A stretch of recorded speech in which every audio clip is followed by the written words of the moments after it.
Before we begin, I thought we could just do a quick round of introductions, and starting on the end. Hey, I'm Mike Dobbs. I'm with Dentsu Media and head up our SEO group. Hello, everyone. I'm Tarek Magisadine from WPP Media, and I oversee activation and search insights. Erin Lanuti, Omnicom PR Group, oversee innovation. And I'm Ryan Buchwald. I lead transformation and performance for Edelman. Thank you, everybody, for joining. And we spoke a couple days ago to make sure that we hopefully made this as informative for the rest of you. I thought I'd just start off by noting that, as was pointed out by Dylan, Profound has only been around for about a year, and this industry has only been around for maybe a little longer than that. Although I think Profound is truly one of the early players and maybe even the strongest player in the whole space. At Edelman, we've looked at roughly 40 different vendors in the last 12 months. Obviously, Profound being one, and Profound is an important partner. And yet we still get complaints from clients about why we're so slow to the space. But that being said, obviously, there's an important element of making sure we get this right on behalf of clients, especially as it's a new unregulated market that is rising in importance both for brands but also for consumers and corporations. So I thought maybe I'd start with Erin. Given your seat at Omnicom, overlooking innovation across the PR agencies, how are you thinking about the foundational toolkits and capabilities that are necessary to actually prosecute AIO?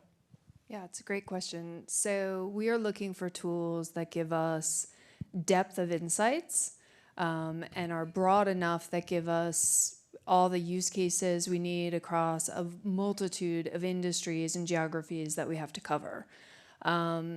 Tools specifically, again, we're looking for enterprise grade, right? We want to make sure that the tools that we select give us full and complete transparency into what we're looking at, because our teams want to be able to dig in and understand the why behind the what, right? We also want scale, right? We want to be able to analyze millions of prompts. I think another core thing that's increasingly important, and we saw a little bit of it from Profound, is we want connectivity. We want APIs so that we can analyze it in our technology stacks, mix it with our data, put it into our workflows, is becoming increasingly important in the space. So those are just some of the things that we're looking at. So maybe just to follow up on that, for every Profound, there's a vendor out there who walks in with data that fell off the back of a truck. How do you think about privacy and security and enterprise readiness? It's huge. I think it's one of the biggest challenges we have with clients right now is that there's a shiny new toy every week. And inevitably there's a client that comes with said shiny toy, and it's about looking at them to make sure, are they in fact enterprise grade? Is what they're professing to be able to do even doable? We hear a lot of that. So I think we're looking at all of those things to make sure that we're protecting our clients in this rapidly evolving space. Yeah. Tariq, coming at it from the SEO side, how have you seen the search market adapting, and what new strategies are you thinking about with your clients and your colleagues? So in the SEO space, it's things are rapidly changing. Obviously, there's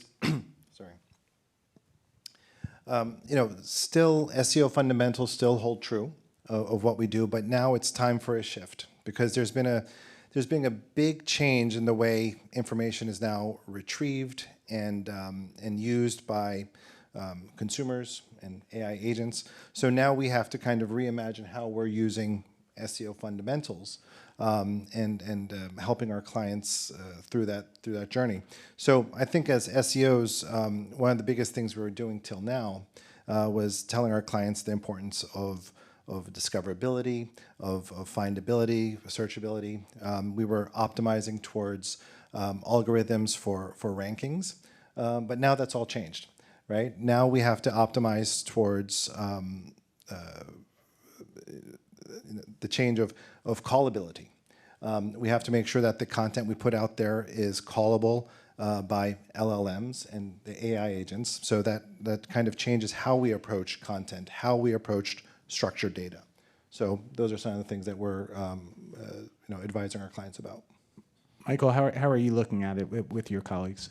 Yeah, I think, again, it reemphasizes the critical nature of the fundamentals of SEO, and it almost elevates some of the things that may have been in the queue for a while. So that's a good thing for SEO, because there's still going to be blue links in many of the cases, but it is absolutely critical that we start to think about the new measurement and metrics that are now coming, which platforms like Profound are helping brands understand how they're showing up in terms of mentions, citations, experiences that consumers are having in that text or in different immersive experiences that are not on the client's website. And so that's a fundamental shift in terms of the experience consumers are having.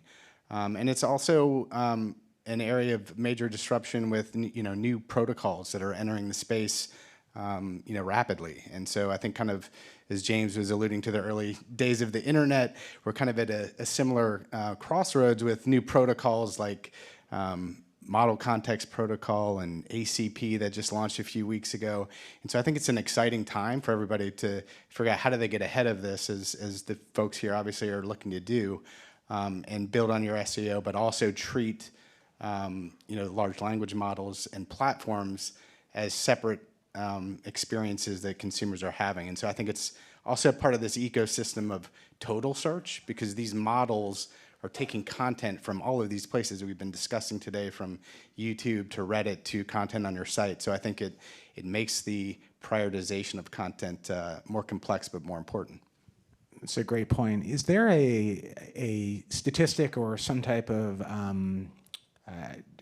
derivative metric that you're starting to use with your clients that maybe aggregates both traditional search as well as AIO? Well, yeah, I think it's looking at a lot of the different metrics, right? So the same way traditional SEO may have looked at rankings, impressions. I think some of these metrics, like impressions, now in the world of AIO and ChatGPT, are really important in terms of understanding the topics that your brand is showing up for. And I think there is going to be a big challenge in terms of connecting that visibility to actions, right? So I think Josh was showing the jump from getting the research done in these platforms to maybe going to the website or an agent acting on your behalf. So I think there's going to be an attribution challenge that we're going to have to overcome in the industry as well. Yeah, I don't know if I back that whole letting the agents do all the marketing for you. I think that's a bad second idea that. to anybody in the room. I'm kidding.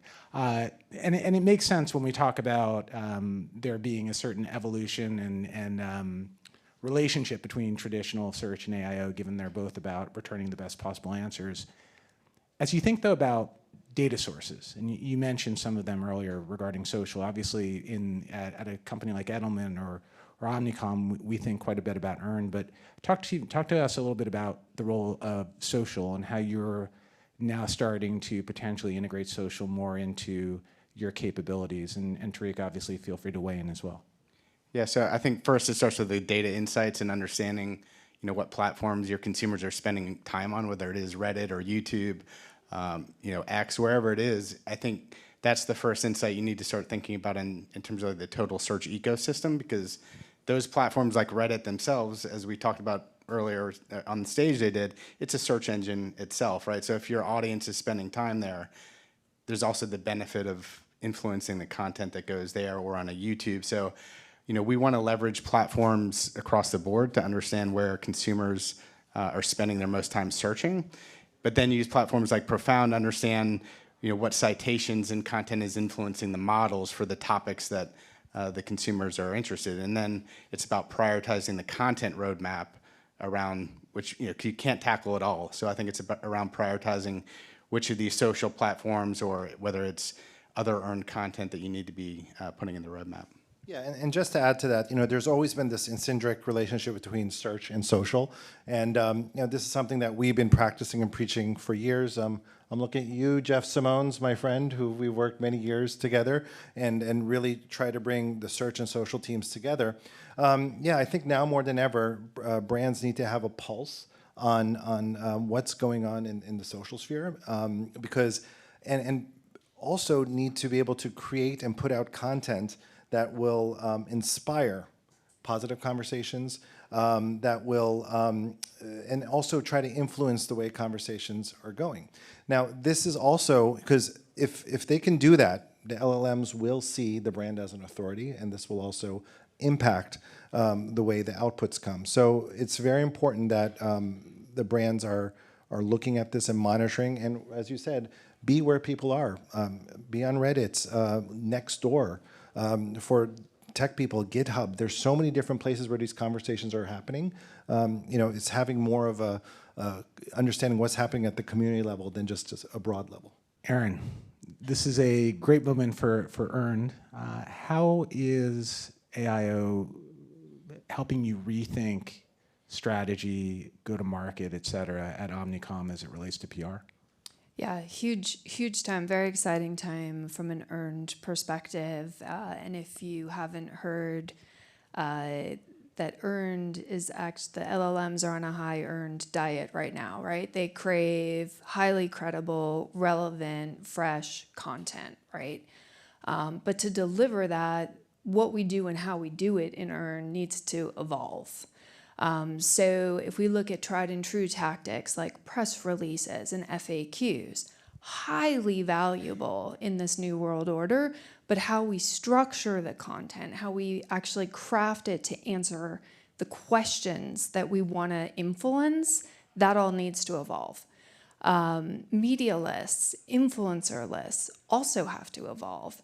I would say that one of the things that is really shocking are that some of the norms that we've expected over the years, so things like, reach does not equal authority in the eyes of the LLMs. And that has meaningful impact on the media that you pitch, the influencers that we use.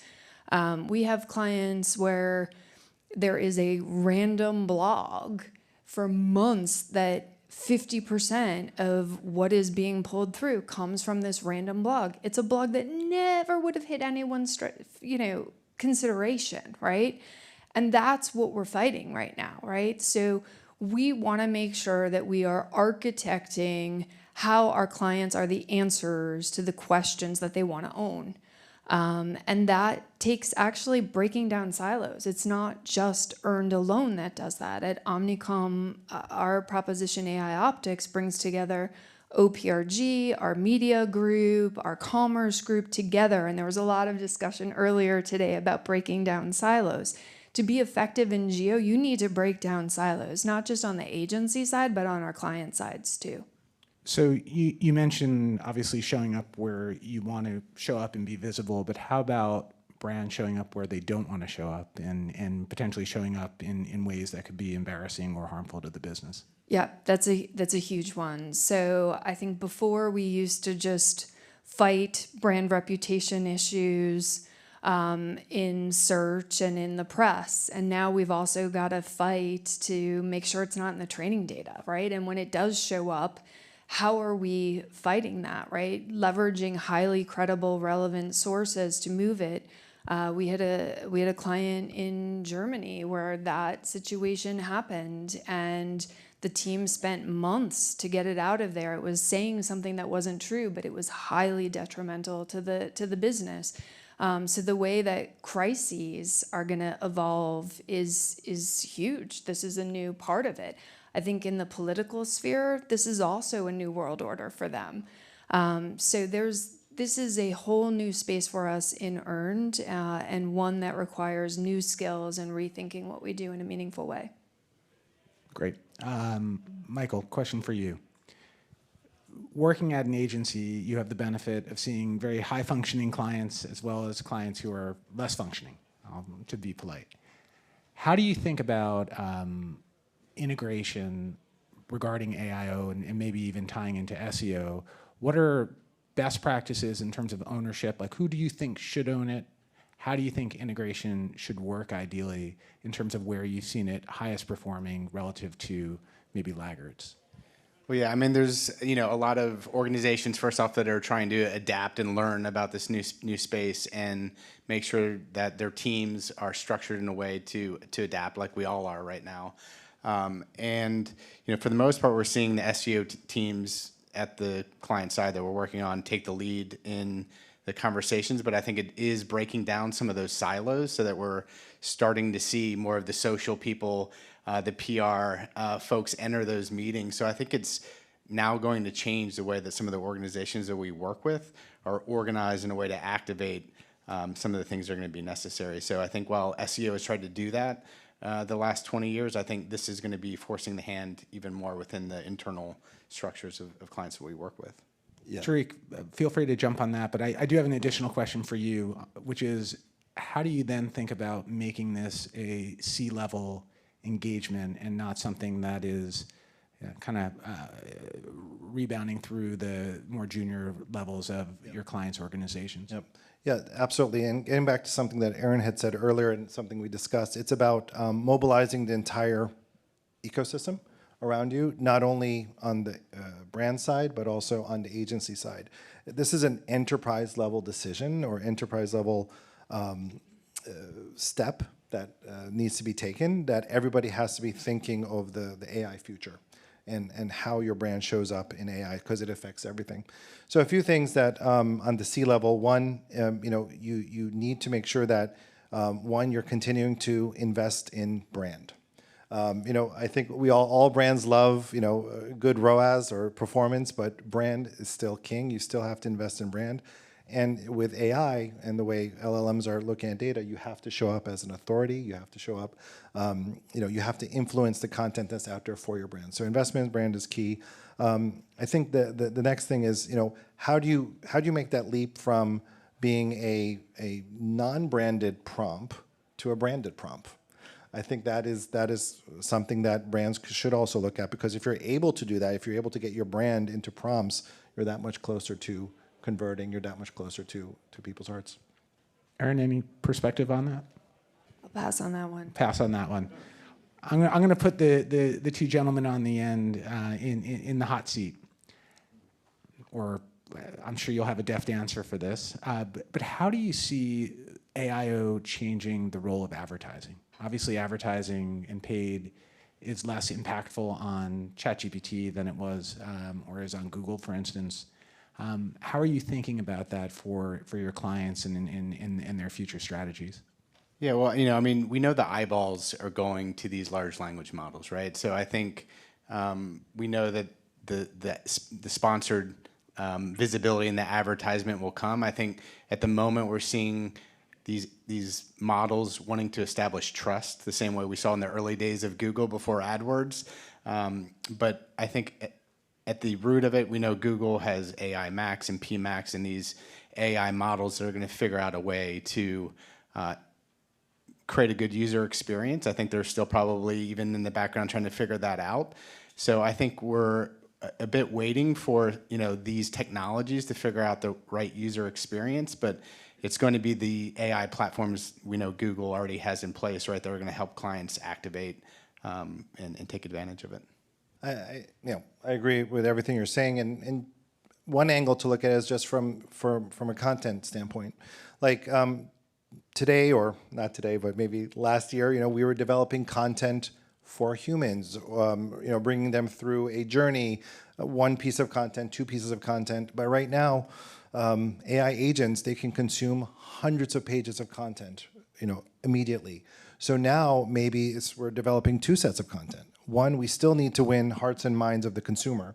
So we're still creating that content for the human. But maybe we're also creating a lot more content, a lot more detailed technical content for the AI agent. So that's, for example, one way that it's going to change. So it's just going to change how we engage and with users, because they're consuming information in a different way. I think from a PR perspective, we're pitching to reporters, but we're pitching to algorithms now, right? 100%. We're writing for people, but we're also writing for machines, right? And I think that two-prong approach right now is really, really important for everyone to consider, because you can't do one without the other today and be effective. So, Aaron, I'm going to do my best John McLaughlin and put you on the hot seat now. Most people in this room probably don't know who John McLaughlin was, but for those of us who do and are old enough, for you, Given the We're obvious friends, remember. I know.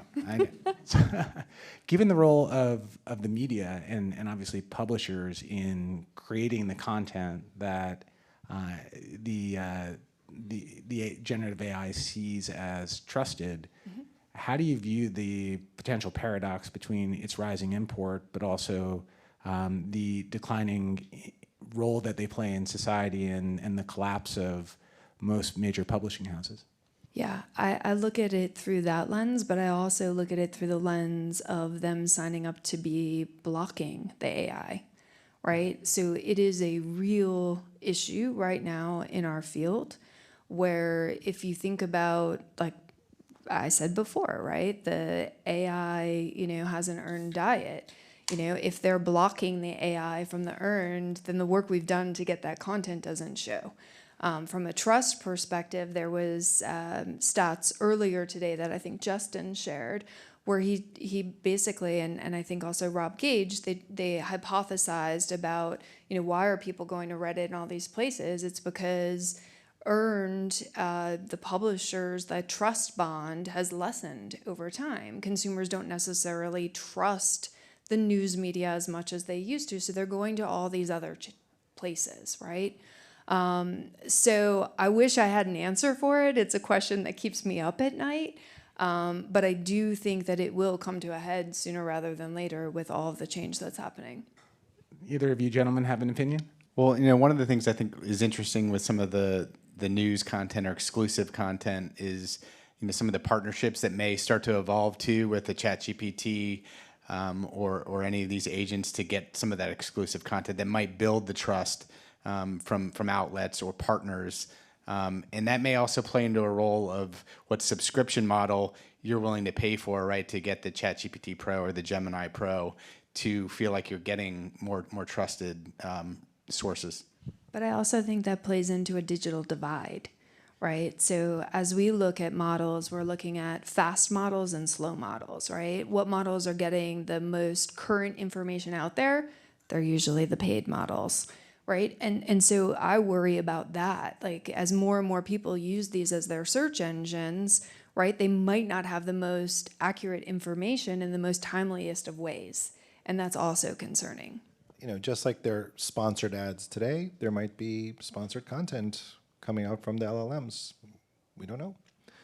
That could be something in the future of advertising. So it's still kind of a wait and see game about where it's going, but I could see that happen and it causing an issue. So when we talk about the fragmentation of media and content, obviously the role of creators is becoming increasingly important. And if we were to look at the role of different platforms in consumer search, obviously something like TikTok for Gen Z is paramount. How are you thinking, or how are you starting to integrate creator strategy into your AIO strategy at your different agencies and with your clients? Yeah, I mean, we're starting to think about it the same way I talked about the platforms you need to prioritize and what content makes sense for the audience that is on that platform, but also, doing it in a responsible way. If you're going to be using tools that help get it 80% of the way, like we saw from the CTO of Profound talking about, the human in the loop to get a great brief that's data informed, that can then help execute the content in a more quality way, but also with the human touch. We're also looking at it in a slightly different way. So looking at it through the lens of, the engines want highly credible, relevant content. And to me, that almost resets the clock on influencer a little bit to the origins of where influencer started.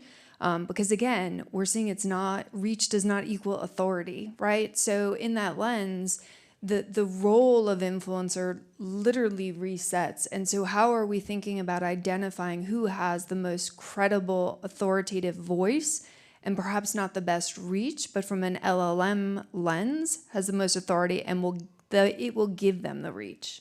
So it's a completely new twist, as if we don't have enough of those already, to how we think about influencer. That's a good point. For all three of you, obviously with the recent news from ChatGPT where they're incorporating shopping directly into the platform, I know that the folks at Profound have been talking about that and thinking about that for quite some time. How's that starting to shift your strategy as well? Obviously, it's very early stages, but we kind of knew this was coming. But as your clients are reaching out to you, what's the counsel that you're giving them in these early moments?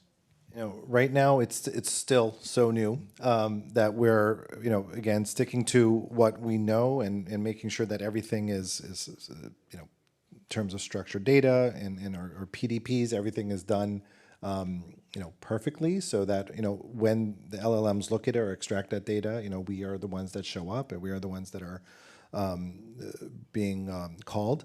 So right now, that's kind of where we are on that. Yeah, and I think we're definitely advising, right, for platforms that are providing any sort of feed-based or merchant center connections, that getting involved with those sooner than later is important. But also, just again, this goes back to fundamentals of even SEO with structured data on those product level and category level pages that provide all the attributes and things that these bots and machine enabled technologies are looking for to give the slight edge based on the natural language that's in the prompt that can connect them to the right product recommendation.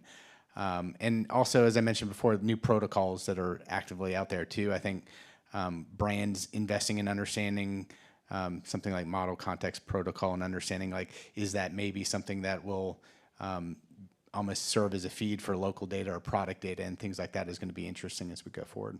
Yeah, I think from our perspective, it's about making them understand how important geo is in light of the agentic commerce protocol, right? And where this is going. It's more important than ever for clients to move into this space so that they're visible, so that when I type in and say, I want a brown mascara, it's a L'Oreal mascara that shows up and not something completely random and unexpected, right? So if you're a brand, you really, really need to jump into this space now. Yeah, it's interesting. For us, we've been thinking a lot about the analytics side of this, of how we can start to use this data for attribution modeling and for other purposes. Obviously, it's the early stages, but is it making you rethink, for instance, the funnel itself and how that's changing and how that might cause an adaptation on the media buying side, or how we think about organic and earned? I mean, that's a broad question, I know, but how are you starting to think about that strategically? Yeah, like I mentioned, I think attribution is going to be a challenge we're going to have to face, and just again how disruptive and exciting the space is. And I just go back to the shoe example of what you can do now on a ChatGPT or Gemini. If you wanted to get a recommendation for a running shoe, you can go give it all the criteria. It already knows a little bit about who you are. It can basically create a website for you that you can look at to compare it. A podcast can create probably a video pitch for you, like what it's going to be able to do to then influence what it has in the model and present it back to you. How do you connect that to the business bottom line? I think that's going to be, again, an interesting thing to tackle. Just to add on to that, it sounds simple, but it's a very basic thing. LLMs look at everything holistically. And so organizations, again, have to take that holistic approach. Again, it's about mobilizing your entire ecosystem to address how LLMs, agents, are looking at data, calling data. And that's an enterprise-level decision.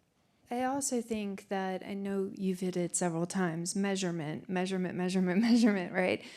Like, we need to rethink what are the KPIs in a meaningful way, right? Search traffic is going to continue to go down. Like, what are the metrics for this space and the KPIs to reset how we're measured in this space? Is there an early KPI that you're gravitating to that you can share with 100 of your best friends?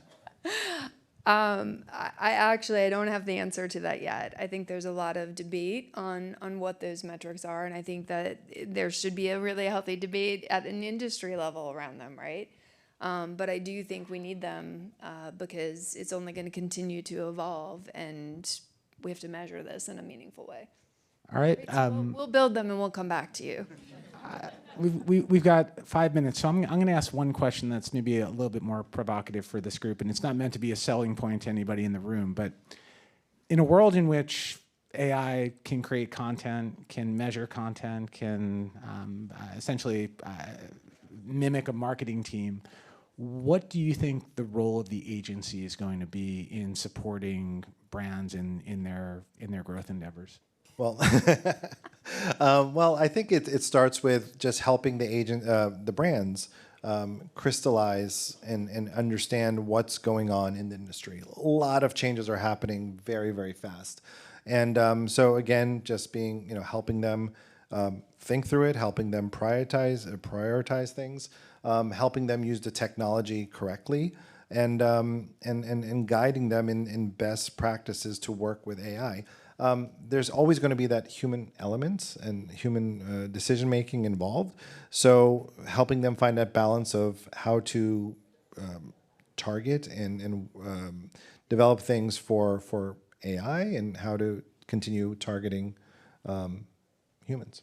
Yeah, no, I agree. I think a lot of it is making sure we're educating them on how quickly the landscape is moving and how they need to think about their own organization being aligned to activate against that change, and then being bold in terms of some of the recommendations that as an agency we can see from a broader perspective that are successful in terms of tactics used or strategies. So I think that's the tact. I would say our goal is to counsel them and help them understand and move them towards the new and the next.